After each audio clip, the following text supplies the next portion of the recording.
পূজা অর্থ পুনঃ পুনঃ জাগরণ। পূজার অর্থটা হলো পুনঃ পুনঃ মানে বারবার ধরে জাগরণ, এটি হলো পূজার অর্থ। ভক্তগণ, মহামন্ত্রম চ্যানেলে আপনাদের স্বাগতম। আজ আমরা এই ভিডিওর মাধ্যমে বলবো, আপনাদের আলোচনা করে শোনাবো পূজা কিভাবে করতে হয়। তো আপনারা যদি এই চ্যানেলে নতুন হয়ে থাকেন তাহলে অবশ্যই চ্যানেলটি সাবস্ক্রাইব করুন আর পাশে থাকা বেল আইকনে প্রেস করুন। আর যদি আপনার নিতান্তই ভিডিওটি ভালো লেগে থাকে তো আপনার পরিবার পরিজনের সঙ্গে ভিডিওটি শেয়ার করতে ভুলবেন না।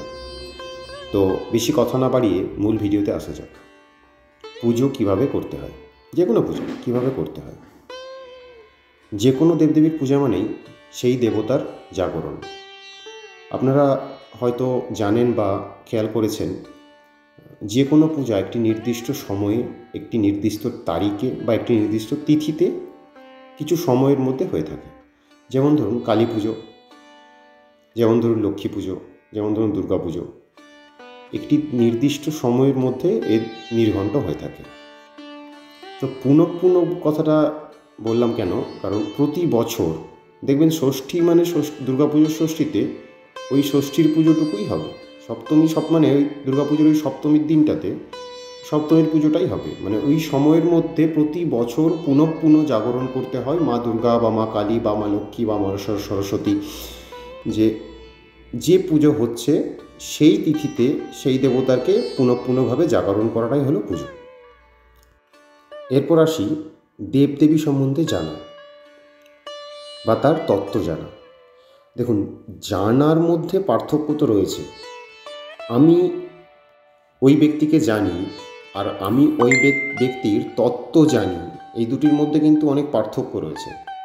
তো আসল পুজো কিন্তু এই তত্ত্ব জানাকেই বলেছে। মানে তত্ত্ব জানা মানে ইতিহাস জানা বা রূপ জানা, মানে ওই দেবদেবীর সম্বন্ধে যার পুজো আপনি করছেন, বাড়িতেই হোক বা সেটা ব্রাহ্মণ হলে মন্দিরে করছেন বা কোথাও করছেন, সেটা ওই দেবদেবীর সম্বন্ধে তার তত্ত্ব জানা তো সবটাই পুরোপুরিভাবে জানা সব কিছু নয়, মানে পুরোটা জানা, তার ব্রহ্মতত্ত্ব বা ব্রহ্মরূপ বা ব্রহ্মজ্ঞান সবটা জানা, এটাই হলো আসল পুজো।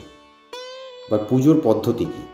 পুজোর পদ্ধতির মধ্যে রয়েছে তার রূপ, মানে যেটি ধ্যান, ওই দেবতার ধ্যানই হলো আসল রূপ। সেটা আপনি ধ্যান মুখস্থ করে যে করতে হবে আপনাকে পুজো, এরকম ব্যাপার নয়। আপনি মনে মনে রূপটি কল্পনা করলেন, সেটিও আসল পুজো বা সেটি তার রূপ বর্ণনা হলো। এরপর হলো আবাহন। তাকে আপনি আবাহন কিভাবে করছেন, সেটা মন্ত্রপ্রুতভাবেও আবাহন করতে পারেন বা আপনি ভক্তি ভরে আবাহন করতে পারেন, দুটিই হয়। এরপর তৃতীয় হলো পুষ্পাঞ্জলি। পুষ্পাঞ্জলি মানে কি জানেন? ব্রাহ্মণ ঠাকুর যেটি আপনাকে হাতে ফুল নিয়ে পুষ্পাঞ্জলি কোনো পুজো তো দেয়ায়, সেটি হলো পুষ্পাঞ্জলি। আসল পুষ্পাঞ্জলির তত্ত্ব হলো যে পুষ্পাঞ্জলি জিনিসটি হলো আপনি দেবতার পায়ে ফুল অর্পণ করছেন তার তত্ত্বজ্ঞান সম্পন্ন হয়ে, সেটি হলো পুষ্পাঞ্জলি। তত্ত্বজ্ঞান না জেনে পুষ্পাঞ্জলি দেওয়াতে কিন্তু কোনো ফল হয় না। আর হলো কি একটি বিসর্জন। এই চারটি জিনিস, রূপ, ভক্তি, পুষ্পাঞ্জলি, মানে রূপ, আবাহন বা ভক্তি, পুষ্পাঞ্জলি ও বিসর্জন। বিসর্জন মানে তো আপনারা সবাই জানেন, এটা নতুন করে বলছি না। এরপর আপনাদের কিছু উদাহরণ দিই। যেমন কালীকে ধারণ করতে গেলে তার সবটা ধারণ করতে হয়, জানেন কি? অর্থাৎ সচ্চিদানন্দ শিবহম হতে হয় নিজেকে। আপনি যখন কোনোভাবে নিজেকে কালীর উপাসনা করছেন তখন আপনাকে সচ্চিদানন্দ শিবহম হতে হয়।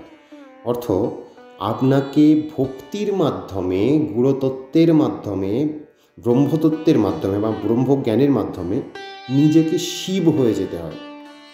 সচ্চিদানন্দ শিবহম মানে নিজেকে সচ্চিদানন্দ স্বরূপ শিব হয়ে যেতে হয়, তবেই আপনি কিন্তু কালীকে ধারণ করতে পারবেন এবং তাই তার বন্দনা করতে পারবেন বা আহ্বান করতে পারবেন। ঠিক সেরকমই আপনাকে পুজোর জন্য আরও জিনিস যেটি লাগবে সেটি হলো কামনা, বাসনা, ইচ্ছা আর ত্যাগ। এই চারটি জিনিস আপনার পুজোর জন্য লাগবে। সেটি যে দেবতারই পুজো করুন না কেন, এই চারটি জিনিস কিন্তু আপনার পুজো করতে লাগবেই লাগবে। আপনাকে কামনা ত্যাগ করতে হবে, বাসনা পরিত্যাগ করতে হবে, ইচ্ছে শক্তি বিলোপ করতে হবে, আর ত্যাগকে ভালোবাসতে হবে, মানে ত্যাগ করতে জানতে হবে। এটি হলো আপনার পুজোর চারটি মূল ইন্ধন। শ্রীকৃষ্ণ গীতাতে বলেছেন, শ্রীকৃষ্ণ গীতাতে একটি শ্লোক বলেছেন, শ্লোকটি আপনাদের বলছি, সেটি শুনুন। দুঃখেষু উদ্বিগ্নমন সুখেষু বিগতস্প্রিয় বিতরাগ ভয়ক্রোধা স্থিতবীর মুনিরুচ্যতে। তার মানে কি হলো, যে ব্যক্তি দুঃখে উদ্বিগ্ন হন না, দুঃখেষু উদ্বিগ্নমন, যে ব্যক্তি সর্বদুঃখের মধ্যে থেকে উদ্বিগ্ন হন না, সুখেষু বিগতস্প্রিয়, অতিরিক্ত সুখ যখন তার এসেছে তখন সে গলে যান না, সুখেষু বিগতস্প্রিয় বিতরাগ ভয়ক্রোধ, যিনি রাগে ক্রোধে ফেটে পড়েন না, স্থিতবীর মুনিরুচ্যতে, সেই ব্যক্তি সবথেকে বড় ব্যক্তি বা সবথেকে বড় মুনি বা সবথেকে বড় জ্ঞানী। স্থিতবীর মুনিরুচ্যতে, সেই স্থির ব্যক্তিকে আসল পুজোর অধিকারী বলে মনে করা হয়। আরেকটি জিনিস আপনাকে সাধন করতে হবে, সেটি হলো পঞ্চ ইন্দ্রিয় সাধন। পুজোর জন্য আপনাদের প্রধান ইন্ধন তো 4টি বলেছিলাম, তার সঙ্গে আরেকটি জিনিস যোগ করছি, সেটি হচ্ছে পঞ্চ ইন্দ্রিয় সাধন। পঞ্চ ইন্দ্রিয় আপনারা কী কী জানেন? চক্ষু, কর্ণ, নাসিকা, জিহ্বা ও ত্বক। চোখ, কান, নাক, জিভ আর চামড়া, এই পঞ্চ ইন্দ্রিয়কে সাধন করতে হবে আপনাকে। মানে এই পঞ্চ ইন্দ্রিয়কে আপনার শোধন করে সম্পূর্ণ উদ্ভাসিত হয়ে, সম্পূর্ণ পুজোর মধ্যে মানে তত্ত্বকথার বা ব্রহ্মতত্ত্বের মধ্যে ডুবে গিয়ে আপনাকে পুজো করতে হবে পঞ্চ ইন্দ্রিয়কে সাধন করে। এই কটি জিনিস আপনি করলে আপনি সম্পূর্ণ পুজোর অধিকারী পাবেন। আপনি দেখতে পাবেন যে আপনার অন্তর্দৃষ্টি বা তৃতীয় নয়ন উন্মিলিত হচ্ছে। অ্যাকচুয়ালি তৃতীয় নয়ন আমরা সিনেমায় বা ভগবানের মূর্তিতে বা ভগবানের কোনো পটেতে দেখতে পাই। তৃতীয় নয়ন যেটি কপালের মধ্যে থাকে, 2 চোখের মাঝে, তৃতীয় নয়ন অ্যাকচুয়ালি তো মানুষের হয় না, কিন্তু অন্তর্দৃষ্টি যেটি কপালের মাঝে থাকে সেটি হলো তৃতীয় নয়ন। আপনি এইভাবে যদি পুজো করতে পারেন, আপনার তৃতীয় নয়ন খুলতে বাধ্য এবং খুলবেই, এবং আপনি অন্তর্দৃষ্টির মাধ্যমে ভগবানকে দেখতে পাবেন যার পুজো করছেন, এবং অন্তর্দৃষ্টির মাধ্যমে সেই ভগবানকে উপলব্ধি করতে পারবেন, তবেই আপনার পুজো সিদ্ধ। যাই হোক, আজকের ভিডিও আজ বেশি বড় করছি না, এখানেই শেষ করলাম। যদি আপনার পুজো সম্বন্ধে কোনো মানে এই ভিডিওর পুজো সম্বন্ধে যেটি বললাম তার সম্বন্ধে কোনো মত বা অভিপ্রায় থেকে থাকে, অবশ্যই আপনি কমেন্টে জানাবেন। আর আমাদের চ্যানেলের সঙ্গে জুড়ে থাকার জন্য অবশ্যই চ্যানেলটি সাবস্ক্রাইব করবেন। ভগবান সবার মঙ্গল করুন।